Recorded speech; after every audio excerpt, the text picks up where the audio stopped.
le Ballon d'Or. Tous ceux qui connaissent de près le football, vous savez forcément ce que ça représente. C'est le rêve de tous les footballeurs. Dès l'enfance et tout au long de leur vie, ces derniers rêvent tous de réussir à décrocher ce Saint Graal. Pour ceux qui sont pas familiers avec l'univers du foot et qui savent pas ce que ça représente un Ballon d'Or, laissez-moi vous expliquer quand même. Le Ballon d'Or, c'est une récompense attribuée au meilleur footballeur de l'année, blablabla, blablabla, blablabla. Comme on voit sur Wikipédia quoi. J'ai pas besoin de détailler plus parce que c'est aussi simple que ça et c'est tout ce que vous avez à comprendre pour pouvoir regarder cette vidéo. Mais là, vous devez sûrement vous demander pourquoi je vous parle de ça alors qu'ici on parle de manga ou d'anime à la base. Et bah j'ai décidé aujourd'hui de transposer ce concept, mais au lieu que ça soit le footballeur de l'année, nous on va lire les animés de l'année et ça pour les 10 dernières années. On va commencer de l'année 2013 pour finir pile à l'année 2023 et je vous le dis d'avance mais ce concept il a rien d'innovant ou quoi, c'est pas moi qui l'ai inventé. Il y a plein de gens qui ont déjà fait des trucs similaires comme par exemple les ballons d'or du rap et j'ai même déjà vu des TikTok qui faisaient des ballons d'or pour les mangas et les animés pour chaque année. Mais quand même le délire il me plaît bien et j'avais envie d'en faire un long format donc c'est parti. On va quand même fixer quelques règles et pour que ça soit ni trop long ni trop court, on va procéder par quelques mentions et au final on approfondira avec le top 3 de chaque année. Vous verrez là vous comprenez pas trop je pense mais c'est moins compliqué que ça en a l'air. Et parce qu'il faut le préciser aussi, on n'hésitera pas à prendre des adaptations animées des mangas donc ça sera pas que des animés originaux. Pour ceux qui se demandent comment on va faire et de qui sera composé le jury, je vous ai concocté une petite équipe de 3 jurys de qualité que vous connaissez déjà tous. Cette équipe elle se compose de Kurohashi, moi et de ma personne. Bref, vous l'aurez compris, ça sera totalement subjectif, donc ça sera pas la peine de crier au scandale ou je sais pas quoi s'il y a pas votre animé préféré, ok? Fâchez-vous comme vous voulez, je m'en fous! Ça sera généralement des animés qui sont sortis pendant l'année citée, donc vous attendez pas trop à voir des animés fleuves comme Naruto ou One Piece par exemple, mais qui sait, peut-être que c'est pas impossible, on verra bien. Bref, assez d'intro comme ça va nous faire pas mal de boulot et ça va être difficile de départager tellement il y a eu des bangers pendant 10 ans, mais je vais essayer de faire de mon mieux pour que ça soit cool et pas trop long, je vous le promets.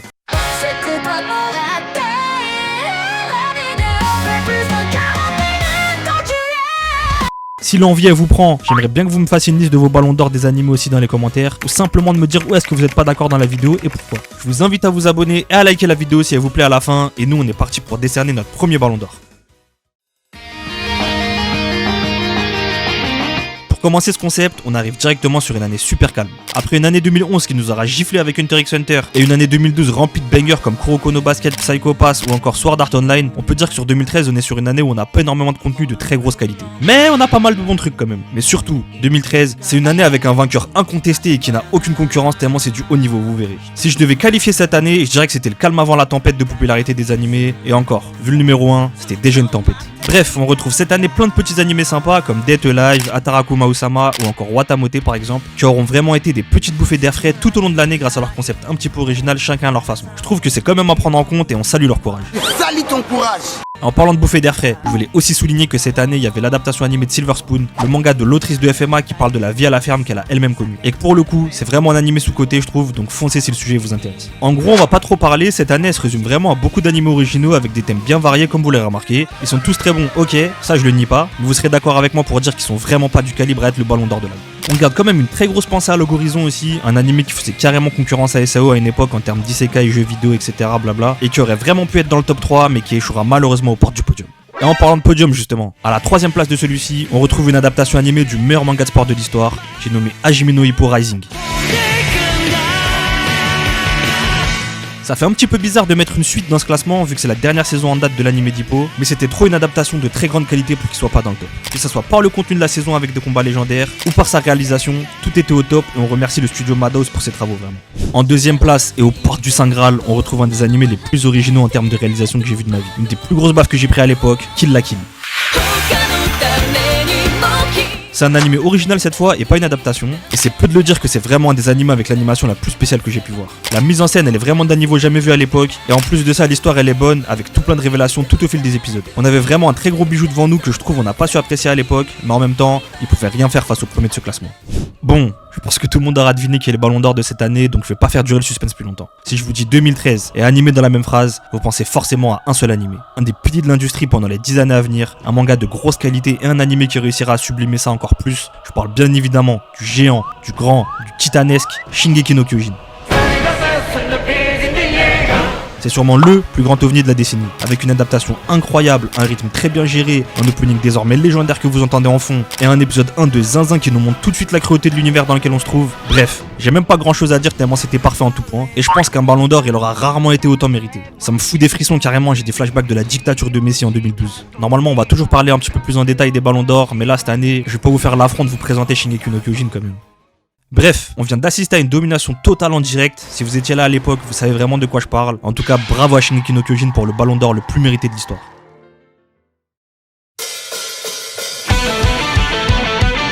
Alors cette année, je vous mens pas, j'ai failli abandonner toute la vidéo tellement le choix il était compliqué. Deuxième ballon d'or de la vidéo et on est déjà dans la merde frère, c'est une dinguerie. Pour être totalement honnête avec vous, pour moi, il y a un avant et un après année 2014 dans le monde de l'animation japonaise. C'est vraiment à partir de cette année-là que je trouve que la hype autour des animés elle a complètement explosé en France. Et en vrai de vrai, vas-y, je parle même pas que pour la France, mais vraiment dans le monde entier. Les animés ils ont vraiment pris une autre dimension. Peut-être que c'est l'effet qu'a fait l'Attaque des Titans sur ceux qui regardaient pas trop d'animés de base, mais c'est aussi et surtout grâce à l'arrivée en 2014 de Netflix pour moi qui va permettre de populariser encore plus le délire. Bref, j'en ai déjà parlé plein de fois de tout ça, mais c'est pas le sujet. On retourne au ballon d'or.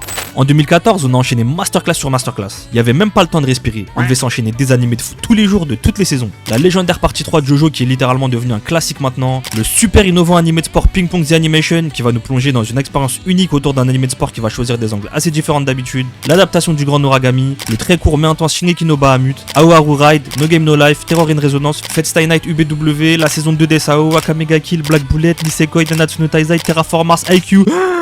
Bref, il y en a encore plein d'autres, on était surchargés vraiment, et il y a plein des animés que j'ai cités qui auraient été dans le top 3 de n'importe quelle autre année, voire même ballon d'or pour certains. Mais du coup, vous devez vous dire que c'est une dinguerie le top 3, et vous avez raison. Les 3 que je place au-dessus de tout ça, c'est vraiment le gratin au niveau des animés. Surtout à l'époque, mais même encore aujourd'hui, c'est valable. Du coup, pour stop, on commence avec le numéro 3. On retrouve l'adaptation animée de Tokyo Ghoul. Après coup, et aujourd'hui en 2024, vous pouvez sûrement vous dire qu'avec tous les animés que j'ai cités précédemment, Tokyo Ghoul il mérite même pas un peu sa place dans le podium. Et vous aurez raison si on parle avec l'angle de 2014. Mais pour ceux qui étaient présents au moment de la sortie, vous savez vous-même à quel point cet animé il a secoué tout le monde. Que ce soit son premier ou dernier épisode de la saison 1, son opening qui est lui aussi légendaire déjà, son animation, son histoire intrigante, bref, tout était génial. La grosse hype qu'a connue Tokyo Ghoul à cette époque-là, elle est vraiment pas négligée et on mangeait vraiment bien ce mauvais jeu de mots. Par contre, pour ce qui est du numéro 2 et du numéro 1, le choix il aurait été vraiment trop difficile. Encore aujourd'hui là, quand je vous parle à l'instant que j'enregistre cette vidéo, je sais même pas si j'ai fait le bon choix et je peux encore intervertir les deux. Mais bon, vas-y, on va essayer d'assumer ses choix et pour la deuxième place, j'ai choisi de mettre Shigatsu wa Kimi no Uso, alias Your Lie in April. Ceux qui l'ont pas vu, ils doutent, mais ceux qui l'ont vu, ils savent déjà. Un des animés les plus joyeux et les plus tristes que j'ai pu voir de ma vie. Les deux en même temps. Une adaptation de très grande qualité, d'une histoire touchante. Je pourrais vous en parler pendant des heures et j'en ai même déjà parlé dans certaines de mes vidéos. Mais pour de vrai, je vais même pas vous en parler plus tellement c'était une œuvre incroyable et qui m'a un petit peu traumatisé aussi, je vous mens pas. Je vous conseille vraiment d'aller voir par vous-même si c'est pas déjà fait parce qu'on est vraiment sur ce genre d'animé qui laisse personne indifférent. Et en première place, je pense que beaucoup d'entre vous l'ont oublié, mais on retrouve l'adaptation d'un manga sorti en 1988. Ouais, vous avez très bien entendu. Un animé qui reprend un célèbre manga, une adaptation revue au goût du jour, et surtout une ambiance et un thème plus qu'original. Je parle bien entendu de Kiseiju, aussi appelé Parasite. Une histoire vieille de plus de 30 ans à l'époque, réadaptée avec les standards des animés de nos jours, c'était la grande formule miracle qui aura permis de décrocher le ballon d'or 2014. Une animation au top avec des combats et des émotions très bien retranscrits sur les personnages, mais surtout, encore une fois, je pense que c'est devenu même obligatoire pour tous les ballons d'or en fait, mais on a un opening incroyable. C'est une histoire de dingue qui ressemble à rien de ce qu'on connaît déjà, même les OST sont parmi les plus géniales de l'époque, bref, c'est vraiment un animé qui aura éteint tous les débats je trouve en 2014, et ce, dès les premiers épisodes de la série. Avec une mention très spéciale pour l'épisode 4, ceux qui savent. Parasite, c'est pile le genre d'animé qu'on savourait chaque semaine et qu'on souhaitait qu'il finisse jamais tellement il était bon. Donc pour moi, ça mérite clairement son titre de meilleur animé de l'année. C'était sûrement le ballon d'or le plus difficile à donner de cette vidéo, donc on félicite Kiseiju qui l'aura vraiment pas démérité.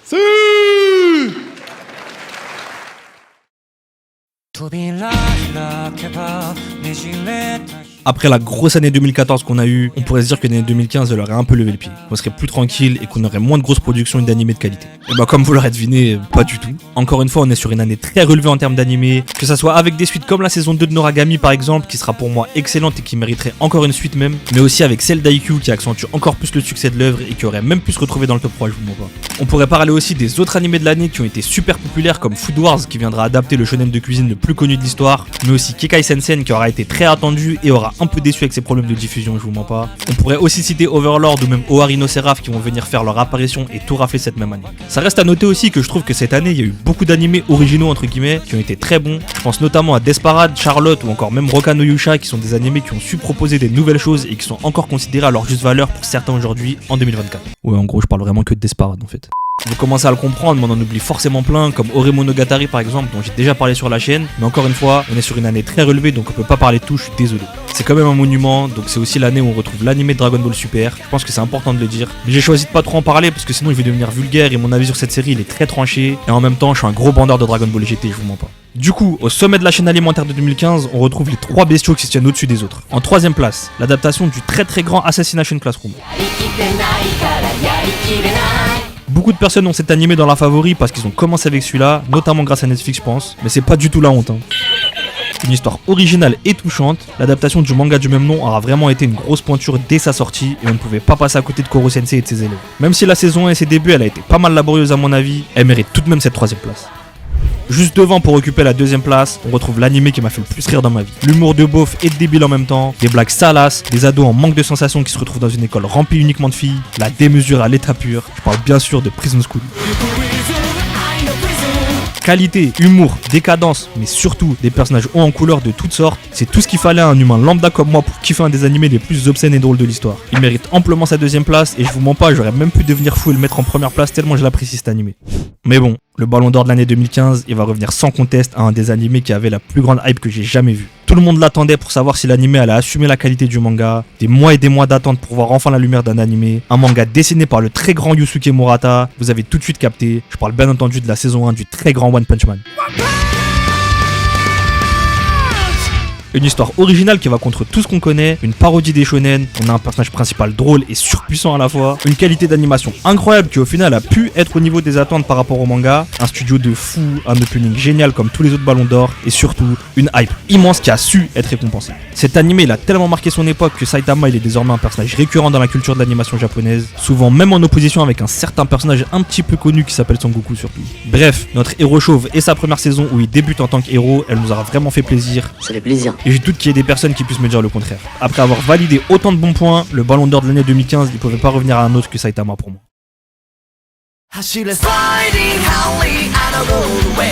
Depuis tout à l'heure, à chaque début d'année, j'essaie de vous résumer le thème, mais là, j'ai rien d'autre à dire que c'est une de mes années préférées. Surtout pour le top 3, vous allez voir. Si je dois résumer 2016, je dirais vraiment que c'est l'année où on va préférer la qualité à la quantité. On retrouve de très gros noms et de très gros animés, que ce soit la saison 4 de Jojo, qui était vraiment en train de tout péter après sa saison 3 légendaire, ou même la saison 1 d'un futur gros mastodonte, My Hero Academia. On avait aussi quelques animés moins connus, mais tout aussi bons, comme Grimgar, Cabaneri, All Out, Yuri on Ice, ou même 91 Days, qui est un de mes petits chouchous, vous le savez aussi déjà. Cette année-là, on avait aussi certains animés avec une réalisation plutôt spéciale. On peut noter surtout Ajin et Drifters qui ont tenté de belles choses et que j'ai bien apprécié pour ma part, que ce soit par leur DA ou par leur histoire. Mais là, cette fois, j'ai pas envie de vous parler des autres animés. Je suis égoïste, j'ai envie de passer directement au top 3. Parce que quand on arrive sur le top 3, on se régale vraiment. Chacun des trois, il aurait pu prétendre à la première place tellement ils sont bons. Et on commence tout de suite avec celui que j'ai eu du mal mais que j'ai décidé de mettre en numéro 3.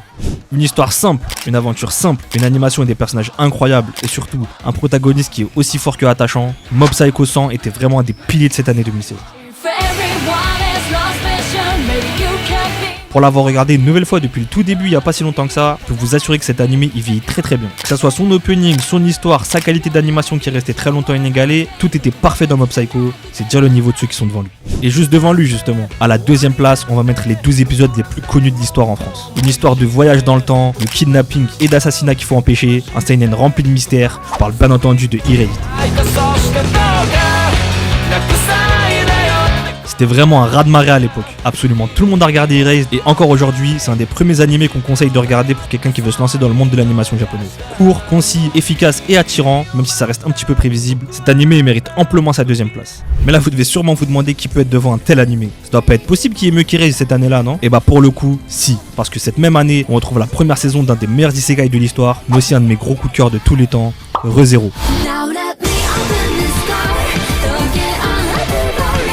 Voyage dans le temps, frayeur, action, amour, craquage psychologique, il y a absolument tout dans cet animé. Se rajoute à tout ça des personnages super intéressants qui tournent tous autour d'un des meilleurs personnages principaux qui a existé, tellement il est réel et il ressemble vraiment à un humain du vrai monde pour une fois. Plus si on ajoute encore à tout ça une animation irréprochable et de très bonne qualité, ça nous donne vraiment un mélange parfait. Les aventures de Subaru dans un monde qui n'est pas le sien et où il peut pas mourir parce qu'à chaque fois il revient dans des checkpoints, c'est vraiment une œuvre et une expérience différente je trouve, et pour le coup, l'originalité de cette œuvre c'est sa force première pour moi. Surtout quand tous les à côté ils sont limite parfaits comme les OST ou le chara design par exemple. Je pense encore une fois qu'on pouvait pas faire mieux que Re:Zero sur ce coup-là et que son ballon d'or de l'année 2016 il aura vraiment été mérité. Surtout vu la grosse concurrence dans le top 3, on peut l'applaudir je vous jure. Depuis 2014, je vous ai dit que ça déroulait et qu'on avait vraiment que des années super. Bah l'exception qui confirme la règle, elle est ici. Pour moi, 2017, c'est une des saisons les moins intéressantes de la décennie. Genre vraiment 2017, c'était vraiment faible.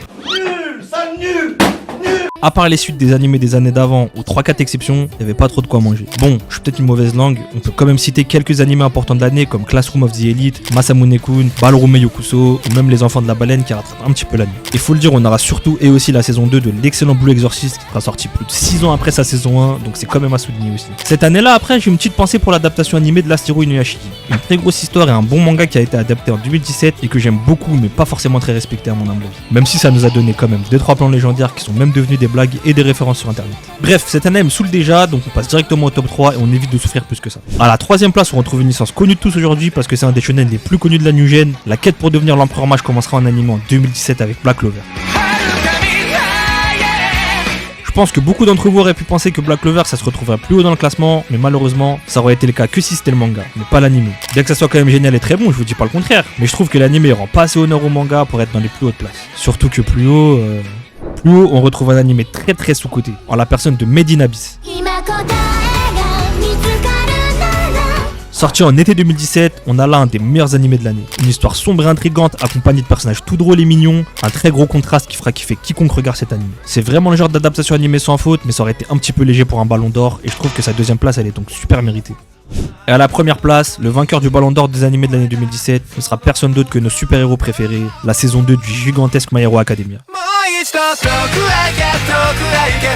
On en avait parlé dans l'année précédente, mais la saison 2 de l'anime elle est vraiment au-dessus de tout. C'est encore une des premières fois qu'on a une suite et une saison 2 qui prend le ballon d'or, mais je vous avais prévenu, en 2017 on a vraiment souffert. Il n'y avait pas grand chose les frères, donc fallait prendre ce qu'on avait. Malgré tout, cette place de numéro 1 elle est pas déméritée du tout, parce que ça soit l'histoire avec le tournoi du lycée, l'animation, les openings, les OST, bref, peu importe, tout était génial dans cette saison 2 d'un des plus gros shonen actuels.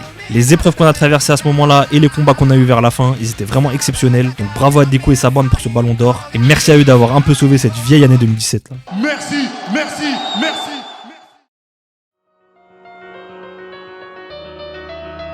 Cette année-là, on remonte tout doucement du manque d'intérêt de l'année 2017 avec une année 2018 un peu plus fournie quand même et qui nous offre quelques pépites et des suites à de très gros animés déjà. Allez, on essaye de se remotiver après l'année 2017 et on va voir tout ça ensemble. Alors s'il y a bien une chose qu'on peut dire, c'est qu'en termes d'animé de sport, on a été gâtés en 2018. On a eu les remakes de Captain Tsubasa qui s'appelle sobrement Tsubasa 2018 et qui respecte vraiment l'animé avec un rythme respectable par rapport à son adaptation précédente.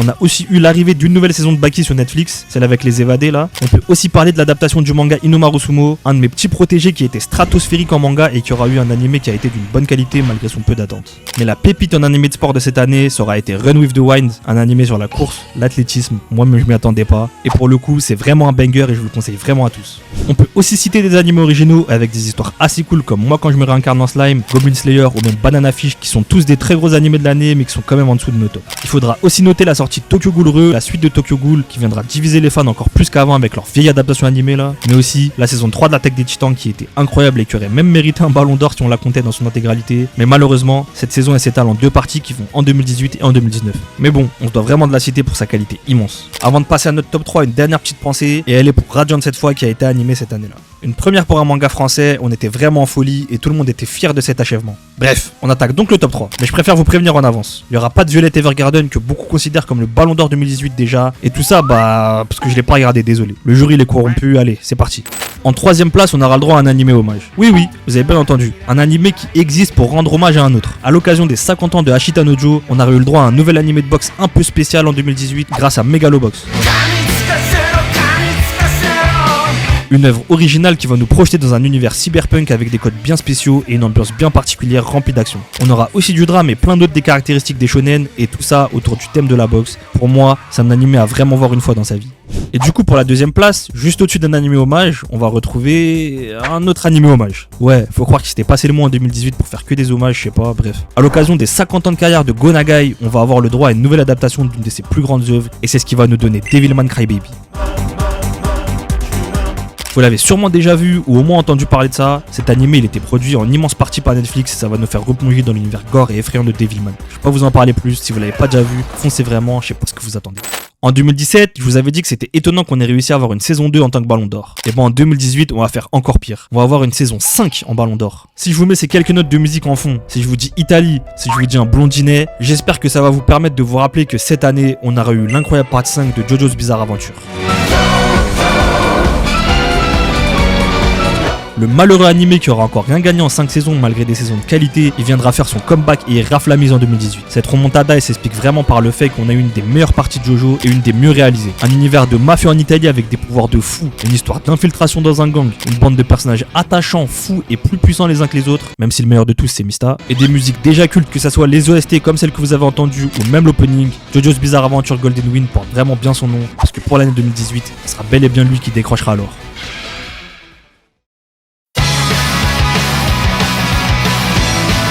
Pour la dernière année de la décennie, en 2019, on remonte encore plus le niveau. On est bien loin de la décadence de 2017 et surtout, on continue sur la dynamique de 2018 avec de plus en plus de lourd. On peut même retrouver des suites d'animés qu'on avait présentées précédemment comme la saison 2 de Mob Psycho qui est pour moi la meilleure, ou encore la partie 2 de la saison 3 de l'Attaque des Titans dont on avait parlé juste avant. C'était vraiment du lourd dans les deux cas donc on était obligé de les citer. Mais on retrouve aussi des nouvelles adaptations de mangas bien connues déjà, que ce soit Dororo qui reprend un manga de Osamu Tezuka, ou encore des shonen comme Dr. Stone qui va connaître sa saison 1 et qui va donner goût à la science à bon nombre de spectateurs. On pourrait aussi parler de Fire Force qui viendra choquer tout le monde avec son opening et son animation incroyable qui vient mettre les pompiers au bout du jour. On pourrait même parler de Ahiru no Sora qui est un des rares mangas de basket qui peut se permettre d'être un tout petit peu à la table de Slam Dunk et de Kuroko no Basket. Bref, pour résumer, on peut le dire, c'était vraiment du lourd niveau adaptation en 2019. Comme je les esquive volontairement depuis le début, on peut aussi parler de notre isekai de l'année, parce qu'il va bien en falloir un, Tate no Yusha qui aura su trouver son public au milieu de tous ces bangers malgré les clichés et les a priori sur le genre.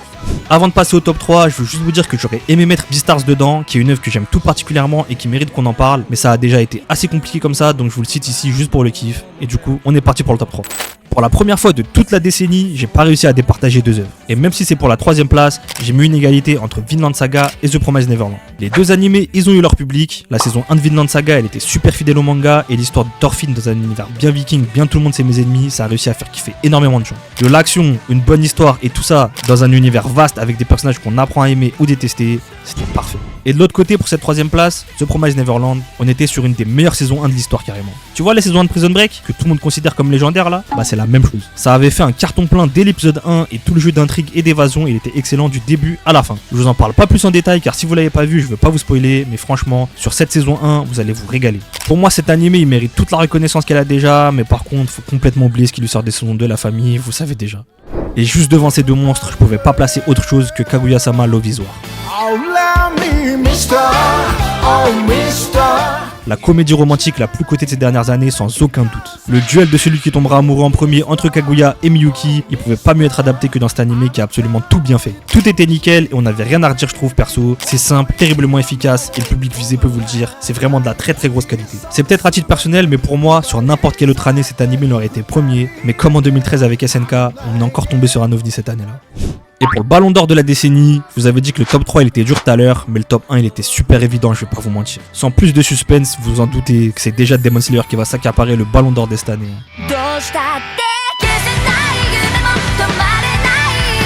On va pas du tout en parler longtemps aussi, tout était parfait, peu importe le secteur où on cherche. L'anime il a tenu ses promesses alors que personne ne l'attendait. Adaptation, animation, musique, chara design, seiyuu, tout était bon. Bravo vraiment à Ufotable, on peut que s'incliner face à une telle domination. J'aimerais bien vous en dire plus, mais à part tout le positif que j'ai annoncé juste avant, j'ai déjà fait une vidéo sur cette œuvre que je vous invite à aller voir. Mais hasard de dingue!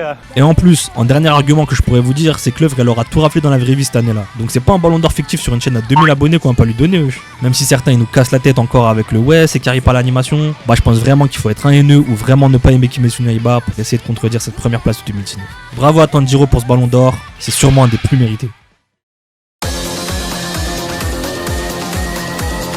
Ah là là, l'année 2020, une sombre année vraiment, le début d'une nouvelle décennie et surtout l'arrivée du Covid-19 dans nos vies. Ce virus il va vraiment chambouler la terre entière et le secteur des animés il va malheureusement pas faire exception. Personnellement, je trouve que ça va être une année un petit peu en dessous de la dynamique des années précédentes, mais est-ce que ça veut dire que c'était une année éclatée? Pas du tout. On a réussi à avoir des animés de très très grande qualité cette année, que ça soit les adaptations des manhwa avec le très gros The God of High School qui va nous hype par son animation et ses combats incroyables, mélangeant les arts martiaux et des divinités de toutes les contrées, ou encore le super mystérieux Tower of God qui va adapter un des manhwa les plus célèbres et qui était un des premiers qu'on avait connu. Il est important de le préciser, mais ça sera aussi l'année de la consécration pour Demon Slayer qui va sortir son film Le Train de l'Infini. Ce dernier va venir confirmer toutes les attentes autour de l'œuvre, cette suite directe à la saison 1 va venir tout casser et battre encore tout plein de records grâce à son film qui nous mettra en avant un des piliers les plus charismatiques de l'œuvre, Rengoku Kyojuro.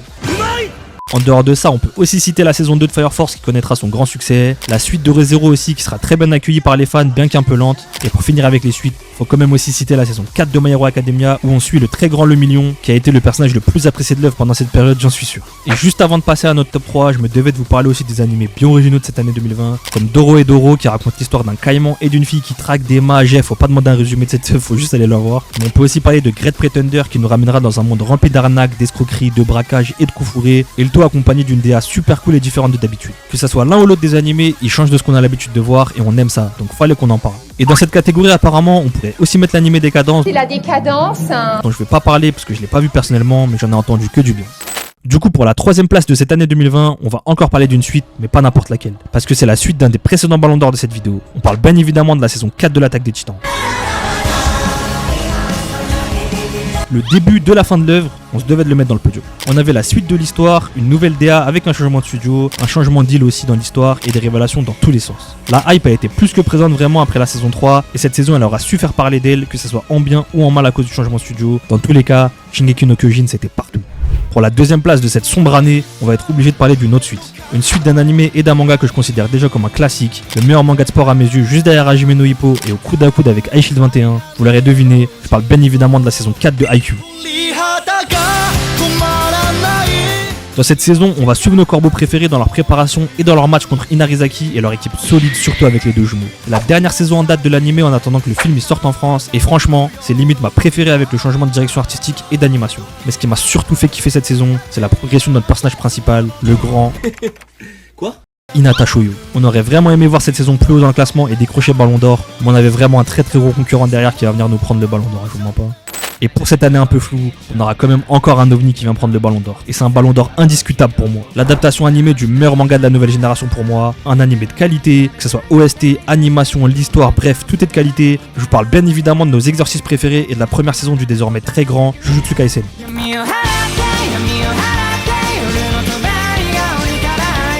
Un peu comme Demon Slayer l'année d'avant, on retrouve un mastodonte qui va faire du très gros bruit. C'est enfin l'adaptation animée pour Jujutsu Kaisen qui était déjà en train de tout arracher en manga, du coup la vague de popularité qu'a connue l'anime elle était pas étonnante. Même si c'était encore que le début de l'histoire, les combats et la mise en place des intrigues elle était super rapide donc ça a fait accrocher à beaucoup de gens. En plus de ça, Yuji et ses potes ils ont eu la chance d'avoir un animé limite parfait sur tous les points, donc encore une fois, on est sur un ballon d'or mérité et indiscutable. Ça serait con de pas en parler, on va pas faire semblant, mais on va pas non plus oublier le fait que cette œuvre elle possède des personnages vraiment charismatiques et très hauts en couleur, comme le célèbre Satoru Gojo qui est déjà une icône dans la culture manga.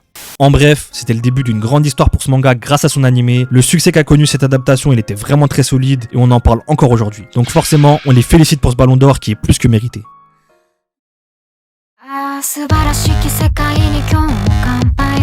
À partir de cette année, je vous mens pas, il y a plus du tout de ralentir. C'est clair ma gueule, y a pas de ralentir gros. Le Covid il est passé, c'est bon, les Japonais ils sont en pétard et on va avoir le droit uniquement à des grosses années en termes d'animé. Quand je vous parlais de l'année 2016, je vous avais dit que ça avait privilégié la qualité à la quantité. Bah pour 2021, je vous mens pas, ça a tout mélangé. Qualité, quantité, originalité, on retrouve absolument tout dans ces 365 jours de folie. Regardez, juste pour vous illustrer le niveau de cette année, je vais vous dire quelques animés qui sont même pas dans le top 3 mais qui sont déjà énormes. On a déjà la très grosse première saison de Tokyo Revenger, qui est sûrement la seule très bonne à mes yeux et qui rend vraiment hommage au manga. On a aussi été gâté avec des animés de très grosse qualité comme To Your Eternity qui est spécial à sa façon, mais aussi le très sexy 86, je sais pas vous le dites comment vous, bref, cet animé qui est une adaptation du light novel du même nom mérite plus de visibilité donc foncez le voir. Déjà là, juste avec ces trois là, vous devez vous dire qu'on a eu des bons animés. Mais si en plus de ça je vous rajoute Platinum End, Link Click, Mushoku Tensei, Komi cherche ses mots et qu'on pourrait même parler de la série d'animation Invincible qui a été sortie sur Amazon Prime pour plus de diversité, vous commencez sûrement à comprendre et à me croire quand j'ai dit que c'était une année sérieusement sérieuse. On en oublie forcément plein, mais je suis obligé de passer directement au top 3.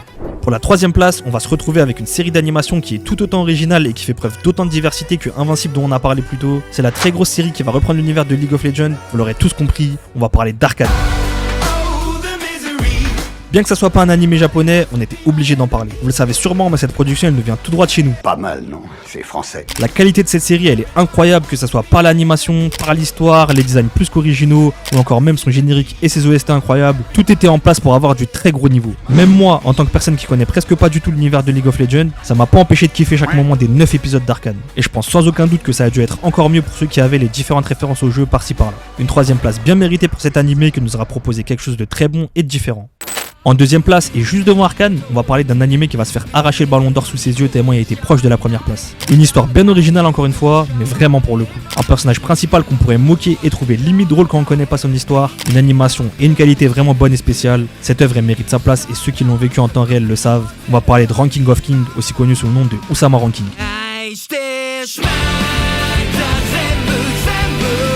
Une histoire d'un prince muet, fils de géant, héritier du trône qui va traîner avec une sorte de flaque ombre après s'être fait usurper sa place de roi par son demi-frère qui va être ensuite le réceptacle de son père mort. Bref, vraiment c'est une histoire super originale et l'anime rend un très gros hommage à l'œuvre d'origine quand on voit la différence avec la qualité graphique du manga. Je vanne aucun dessin les frères, je vous vois venir, mais on est obligé de voir le contraste là quand même. J'aimerais bien vous en parler plus en détail, mais c'est déjà assez difficile comme ça sans spoil, donc on va s'arrêter là. Mais franchement, Bougie aurait été ballon d'or sans aucun doute s'il n'y avait pas eu un mastodonte de l'industrie face à lui. Et pour le coup, vous le connaissez vraiment bien ce mastodonte. Et ça va être une première pour nous, on va retrouver dans cette année 2020 le premier double ballon d'or de notre vidéo. Mais non. La première œuvre qui va posséder 2 ballons d'or et gagner le prix de 2 années différentes. Une œuvre déjà légendaire même si ça fait pas tant d'années que ça qu'on la connaît. Un manga qui aurait battu tellement de records dans le passé et qui semble déterminé à pas s'arrêter d'en battre. Trêve de suspense, les plus malins l'auront déjà deviné. On va attribuer ce ballon d'or au très grand Demon Slayer et sa saison 2. J'ai longtemps hésité avant de me dire que je vais accepter de mettre un double ballon d'or. Mais pour le coup, c'était limite obligatoire vu le niveau stratosphérique de la saison 2 de Demon Slayer. C'est sûrement même la meilleure saison de l'anime. Cet arc du quartier des plaisirs, il va nous proposer une intrigue vraiment bonne et mystérieuse. Nous donner ou plutôt des antagonistes de très bonne qualité qu'on n'est pas prêt d'oublier. Mais surtout, ça va être la saison qui va nous présenter le meilleur pilier quoi qu'on en dise. Je parle du shinobi, du pilier le plus rapide de son univers, l'homme aux 3 femmes, le plus stylé des piliers. Je parle bien évidemment du très grand Uzui Tengen.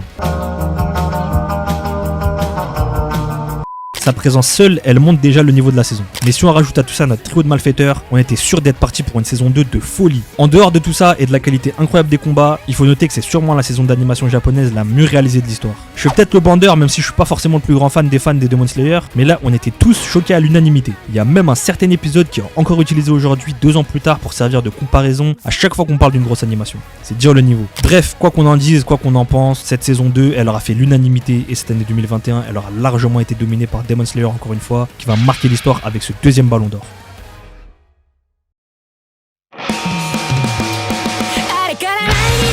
Pour l'année 2022, on surenchérit encore plus après 2021. Si tu t'es dit que l'année précédente c'était déjà un banger, bah cette année tu vas encore plus te régaler. Les productions de très haut niveau et dans tous les styles différents, on est vraiment passé au-dessus de la crise du Covid là, c'est bon, c'est confirmé. On s'est même plus donné de la tête carrément. Pour commencer doucement entre guillemets et introduire l'année, je vais juste vous rappeler que c'est cette année que sort le très gros film Dragon Ball Super Hero qui va nous remettre en avant Gohan et sa nouvelle transformation, le Super Saiyan Beast qui fera tant parler. Comme si c'était pas assez, c'est aussi cette année que sort le film d'un manga aussi connu que Dragon Ball. Je parle du très controversé One Piece Red, un film qui nous plongera dans les aventures des Mugiwara qui rencontreront Uta, la fille de Shanks qui va nous dévoiler quelques informations sur l'œuvre et qui est un film que j'ai personnellement kiffé. Mais en dehors des films, en termes d'anime de saison, on a eu aussi de très bons concurrents. Que ce soit avec des suites comme par exemple la saison 3 de Mob Psycho qui va mettre un terme à l'œuvre et qui a été réalisée limite comme un film, ou aussi avec le retour d'un des manques du Big Tree avec la nouvelle saison de Bleach qui aura grandement mérité d'être dans le top 3 tellement elle a respecté et même sublimé le manga de Tite-Kubo. Côté anime de sport, on aura aussi été servi, surtout avec les mangas de foot, parce que cette année, on va avoir en même temps les adaptations des 2 animés de manga qui ont pris la relève du côté du foot avec Blue Lock et Ohashi. Ils auront chacun leur hype respective. Dans une certaine mesure, en parlant de sport, on pourrait aussi parler de Tekken Bloodline. Mais franchement, c'est juste parce que j'aime bien le jeu, sinon il avait rien à faire là. On pourrait aussi citer quelques animés un peu plus profonds, on va dire, comme Time Shadows qui aurait vraiment mérité son top 3, Tomodachi Game et son protagoniste qui est vraiment fou furieux, ou alors même le film Bubble qui va venir nous proposer une expérience super intéressante, mais bon, on peut pas tous les citer. On avait évidemment plein d'autres à citer comme Lookism, My Dress Up Darling, Bocchi the Rock, etc. Mais je tiens quand même à en placer une tout spécialement pour la partie 2 de la saison finale de SNK, parce que là, ça commençait vraiment à devenir n'importe quoi, et ça faisait genre 10 fois qu'on nous disait que c'était la fin et tout le monde était saoulé. Bref, c'est le moment d'attaquer le top 3 et avec une année aussi relevée, je vous assure, les 3 qui s'échouent au-dessus de tous les autres, c'est vraiment de l'immense qualité et les départager ça aura pas été simple du tout, je vous jure. Et l'animé qui va venir décrocher la 3ème place et le bronze, ça va être un animé super enfantin. Tellement enfantin que même son auteur lui-même il dit qu'il aime pas forcément son manga. Vous imaginez? Et pourtant, on peut pas s'empêcher de kiffer son œuvre. Je vous parle d'une histoire d'espionnage, de couples qui se mentent entre eux, d'un enfant super mignon avec des pouvoirs qui lui permettent de lire dans les pensées. On va bien évidemment parler de Spy X Family. Une adaptation parfaite, des musiques géniales, une animation incroyable. Spy X Family était limite obligé d'être dans le top 3 tellement il était génial. En 2ème place et aux portes du Ballon d'Or encore une fois, un animé qui aurait été Ballon d'Or dans beaucoup d'autres années incontestablement. Certains ils pourraient même crier au scandale que ça soit pas le Ballon d'Or de cette année. Si je vous parle de Tronçonneuse, ça vous dit quelque chose? Le très grand Chainsaw Man il aura vraiment tout raflé en 2022. grandement attendue par la hype de son manga, elle aura su faire ses preuves et assumer son statut. Animé très fidèle, des combats super bien réalisés et une animation super bonne même si certaines personnes ont réussi à la critiquer, je sais pas comment. On tient ici un animé et une œuvre qui fait partie des tauliers des dernières années. Mélangeant humour, action, combat et des intrigues plus que spéciales, on est vraiment sur du très lourd et on peut difficilement faire mieux. Vous serez d'accord avec moi, non? Et bah malgré tout ça, il y a un animé qui passe devant ce phénomène cette année pour moi. Et le ballon d'or de cette année qui viendra passer devant l'immense Chainsaw Man pour moi, c'est un animé qui nous fait souffrir, qui nous donne de l'espoir pour mieux nous l'enlever, l'animé qui nous fait croire en tout plein de trucs juste pour tout écraser à la fin. Le ballon d'or de cette année 2022, il va revenir à David Martinez et au génialissime Cyberpunk Edge Runner. Une série très bien construite, des personnages super stylés par leur chara design mais en même temps super profonds grâce à leur backstory, des storylines très bien développées et remplies de surprises, mais surtout une animation et une qualité au top du top pour un animé qui fait pas de chichi. Que ça soit par son côté direct où on peut rencontrer un perso il y a 10 secondes et qui meurt déjà, ou même par son imagerie super explicite sur plein de sujets un peu lourds de base dans les animés. J'ai pas peur de le dire mais dans les dernières années, c'est un des animés qui se place le plus près de la perfection pour moi. It was perfect. Perfect. Bien que le mood général de l'œuvre il est super triste et rempli de désespoir, c'est tellement bien amené que ça passe pour moi. C'est super immersif, ceux qui aiment l'univers cyberpunk et qui ont déjà joué au jeu ils vont se régaler, j'en doute pas. Mais si comme moi, vous y connaissez rien du tout à cet univers de base et que vous hésitez encore, vous pouvez foncer les yeux fermés, je vous le garantis. J'ai revisionné la série il y a de ça quelques semaines et c'est toujours autant génial. Je pourrais faire une vidéo entière sur cette œuvre tellement elle me plaît et elle me parle, mais franchement, j'ai rarement vu 12 épisodes d'une aussi grande qualité et avec un final aussi dévastateur. Dommage et désolé à Denji de pas remporter ce prix, mais Cyberpunk Edge Runner et le duo entre David et Lucy accompagné par toute la bande de personnages duquel on va s'attacher pour le meilleur et pour le pire, elle aura vraiment réussi à m'attraper au trip et à chipper ce ballon d'or 2022 d'une façon plus que méritée. Bravo à eux.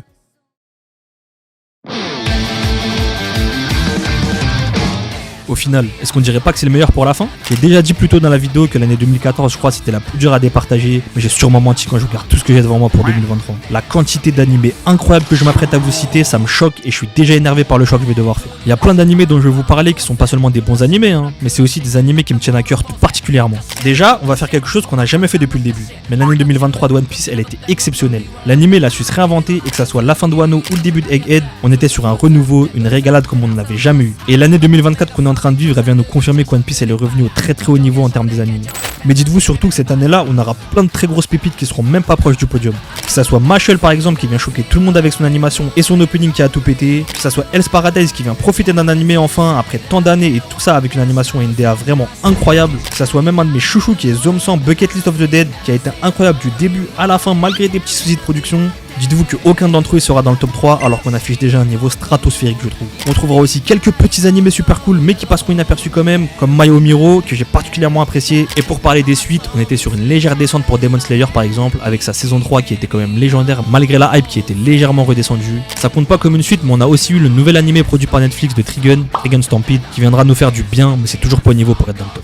Vous avez vu qu'on affiche un niveau exceptionnel cette année et pourtant on n'a même pas encore touché au top 3. Et en parlant du top 3, je suis désolé mais c'était tellement dur que ça sera absolument pas que 3 animés qui vont être dedans, vous allez voir. On commence tout de suite avec la 3ème place. Alors en 3ème place on va retrouver non pas un mais 2 animés. Vraiment cette année elle était beaucoup trop surchargée donc j'ai pas réussi à prendre mon courage à deux mains et à faire des choix nets cette fois. Donc cette place elle va être partagée par l'animé qui possède l'opening le plus streamé de tous les temps, un animé qui va nous choquer avec un épisode 1 de légende et une histoire avec un sujet plus qu'original. On parle bien entendu de Oshinoko qui avait tout pris en 2023 grâce à son animé qui propose une intrigue et une qualité d'animation vraiment très bonne et qui adapte d'une très bonne manière le manga.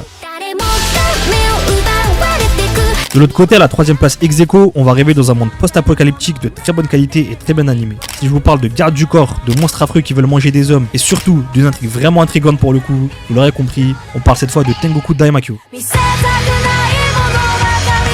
Je vais même pas prendre le risque d'essayer de bien vous expliquer cet animé, j'ai juste une chose à dire, allez le voir. Vous allez vraiment vous régaler et vous comprendrez que cette 3ème place elle est amplement méritée. On enchaîne directement avec la 2ème place et comme on dirait chez moi, j'ai encore perdu mes couilles. T'es en train de perdre tes couilles, mon gars. On va retrouver encore une fois 2 animés ex aequo à cette place. Je vous avais dit vraiment que sur cette année, j'ai pas réussi à faire de très gros choix. Mais je vous jure que quand vous allez voir de quels animés on parle, là, vous allez comprendre ma détresse. Pour le coup, on parle de 2 suites carrément, mais vraiment pas n'importe lesquelles. Pour commencer, on a la suite d'un animé qui avait beaucoup fait parler de lui dans les années précédentes. Une saison 2 qui dénote beaucoup avec sa saison 1 et qui va faire encore une fois beaucoup parler d'elle, que ça soit en bien ou en mal. Je vous parle de la très grosse saison 2 de Vinland Saga. Thorfinn qui se bat plus et qui se rapproche de plus en plus de la vision de son père de ce qui est vraiment un guerrier, un cheminement psychologique et difficile pour un protagoniste qui va nous faire réfléchir quelques années après nous avoir fait trembler dans la saison 1, c'était obligatoirement dans le top de l'année, je suis désolé. Et à ses côtés, on va retrouver un ancien ballon d'or qui a été proche de faire le doublé comme Demon Slayer, et c'est nos exorcistes préférés qui se retrouvent sans Satoru Gojo dans cette sublime saison 2 de Jujutsu Kaisen. J'ai même pas besoin de détailler plus que ça vu le bruit que ça a fait, mais cette année, à moins que vous habitiez dans une grotte, vous en avez sûrement entendu parler au moins. Une animation incroyable et des combats presque parfaits dans un des meilleurs arcs du manga. Cette saison 2 de Jujutsu Kaisen mérite amplement sa deuxième place aussi. Et avant de passer au dernier ballon d'or de cette vidéo, je suis obligé de faire une mention spéciale à l'animé des carnets de la boutique. J'avais tout simplement pas où le placer, je voulais qu'il soit dans le top, mais je trouve que ça avait pas le niveau par rapport aux 5 autres. Je me devais forcément d'en parler, donc vas-y, on va dire qu'il est à la 4ème place juste pour me faire kiffer. Et pour enfin finir avec cette vidéo et ce concept qui nous aura pris pas mal de temps quand même, je vais attribuer le dernier ballon d'or à un autre de mes chouchous de cette année. Sans plus de suspense, vous savez tous très bien que ce prix, il va être pour Free Eren. Une bouffée d'air frais, je sais pas quoi dire de plus. Une longue aventure, très longue même, des personnages attachants, un groupe de protagonistes limite parfait, un lore et un univers qui ont l'air presque illimités tellement on en apprend à chaque épisode. Il y a quand même certaines personnes qui ont beaucoup aimé dire que ça change des animés de bourrin remplis d'action et de combat, mais ça veut pas dire pour autant que les combats ils sont inexistants dans Free Eren. Ils sont un petit peu plus rares et encore, et ils sont surtout très bien amenés, et quand ils arrivent, ça se fait savoir. Que ce soit l'animation, le rythme, l'ambiance, Free Eren il est très proche de la perfection pour ce qu'on a vu pour l'instant. J'irai pas jusqu'à dire qu'il dépasse Fullmetal Alchemist Brotherhood comme ils nous l'ont fait comprendre les fans de l'œuvre sur My Anime List, mais vraiment, je pense qu'on pouvait difficilement faire mieux cette année-là, et me faire dire ça pour une année où j'ai galéré pour tout le reste du top, c'est que cet animé il est vraiment très fort. J'aimerais bien en parler plus longtemps et je comptais en faire une vidéo entière même il y a pas si longtemps que ça, mais le chef Otaku il a lui-même fait une très grosse vidéo qui résume absolument tout ce que je pense sur cette œuvre, donc je vous invite à aller la voir si ça vous intéresse. Je suis un ouf, moi je fais de la pub pour des gens qui ont 1 million d'abonnés.